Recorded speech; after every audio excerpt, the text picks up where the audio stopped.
ఏంటంటే చాలా మంది కస్టమర్స్ చాలా బిజీగా ఉండి ఆన్లైన్ మార్కెటింగ్ చేస్తూ ఉంటారు.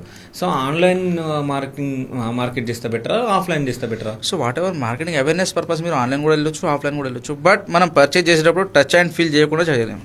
ఓకే. ఈ మ్యాటర్స్ అనేది ఇప్పుడు కాదు, ఇంకో 10 సంవత్సరాల పోయినా కూడా టచ్ అండ్ ఫీల్ చేసే ప్రోడక్ట్ ఇది. కంఫర్ట్ చెక్ చేయాలంటే తప్పకుండా మీరు స్టోర్ విజిట్ చేసుకోవాలి.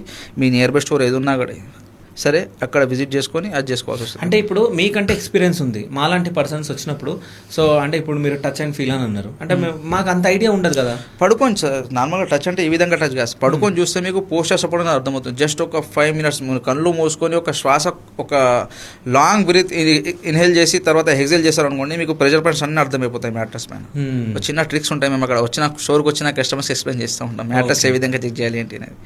అది చెక్ చేసి అక్కడ చెక్ చేస్తారు, మళ్ళీ పోయి వేరే దగ్గర కూడా చెక్ చేస్తూ ఉంటారు. ఈ విధంగా చేస్తూ ఉంటారు. ఇట్లా చిన్న ట్రిక్స్ ఉంటాయి, మ్యాట్రస్ కంఫర్ట్ ఏ విధంగా చెక్ చేసుకోవాలి ఏంటి అనేది. ఓకే. అంటే క్వాలిటీని ఎట్లా గుర్తించాలి కస్టమర్ ఏంటంటే కంఫర్ట్ని మాత్రమే గుర్తించగలడు. ఓపెన్గా చెప్తున్నాను అన్న. ఓకే. క్వాలిటీ మేము కూడా ల్యాబ్ టెస్ట్ మాత్రమే డేటానే నమ్ముతాం మేము కూడా. ఓకే. క్వాలిటీ అనేది చూసి గుర్తించేది కాదు. బట్ లాంగ్ డ్యూరబిలిటీ గురించి మాట్లాడవచ్చు మనం. క్వాలిటీని చూసి గుర్తించలేము, కంఫర్ట్ని మాత్రమే కస్టమర్ గుర్తించగలిగేది ఒకటి కంఫర్ట్. ఓకే. కంఫర్ట్ చూస్తే చాలు, బ్రాండ్ చూడని అవసరం లేదంటారు. బ్రాండ్స్ అవసరం, అంతేనా? కంఫర్ట్ కావాలి కంపల్సరీ. ఓకే.